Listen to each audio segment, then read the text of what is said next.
అండి, అందరికీ నమస్కారం. ఎలా ఉన్నారు? బాగున్నారా? Always welcome to our channel. మీరు అసలు అమ్మాయితో ముచ్చట్లు. ఏంటక్కో సాటర్డే ఎక్కడికి వెళ్ళిపోయో నేను బాగా మిస్ అవుతున్నాము.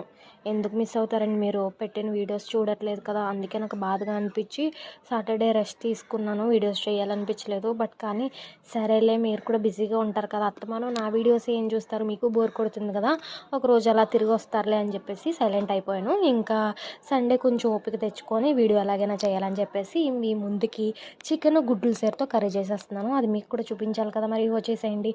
సో ఫస్ట్ అయితే నీట్గా స్టవ్ వెలిగించుకొని పెట్టుకొని ఆయిల్ వేసుకొని ముందుగా కట్ చేసి పెట్టుకుని ఉల్లిపాయలు పచ్చిమిరపకాయలు వేసి బాగా మగ్గించి అందులోకి నీట్గా కడిగి పెట్టుకున్న చికెన్ని గుడ్లు సేరుని వేసుకొని బాగా మగ్గనివ్వాలి.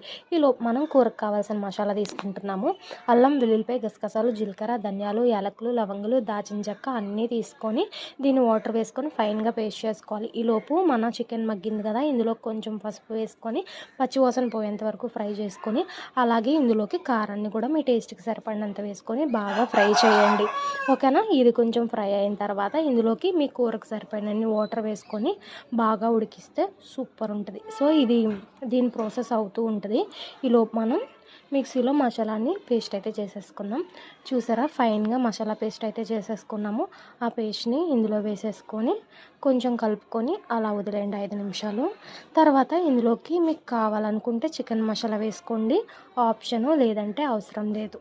సో ఫైనల్గా కొత్తిమీర వేసుకుంటే అబ్బా అమోఘం. నమ్మరు మీరు, టేస్ట్ ఒక్కసారి ట్రై చేయండి.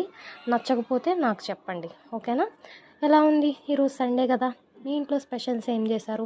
మా ఇంట్లో అయితే నాకు నచ్చిన చికెన్ గుడ్లు సేరు వండేసుకున్నాను. సో మీరేం చేశారో కామెంట్ చేసేయండి. ఎందుకు వీడియోస్ చూడట్లేదు? పూర్తిగా చూసి నచ్చితే సబ్స్క్రైబ్ చేసుకొని సపోర్ట్ చేయొచ్చు కదా.